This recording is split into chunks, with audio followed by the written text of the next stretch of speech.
حضرت علی رضی اللہ تعالیٰ عنہ کا گزر کچھ ایسے لوگوں پر ہوا جو شطرنج کھیل رہے تھے۔ آپ نے فرمایا، یہ تماثیل یعنی مورتیاں کیسی ہیں جن پر تم جمے بیٹھے ہو؟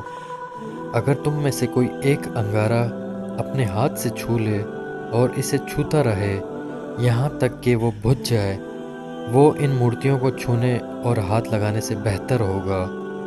نیز آپ نے فرمایا، شطرنج کھیلنے والا سب سے بڑھ کر جھوٹا انسان ہے۔ کہتا ہے کہ میں نے فلاں مہرے کو قتل کر دیا یا مات دے دی، حالانکہ اس نے کسی کو قتل نہیں کیا۔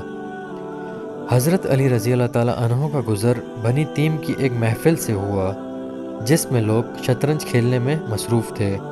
آپ وہاں جا کر ان لوگوں کے پاس کھڑے ہو گئے اور فرمایا، باخدا تمہیں اس کام کے سوا اور کام کے لیے پیدا کیا گیا ہے۔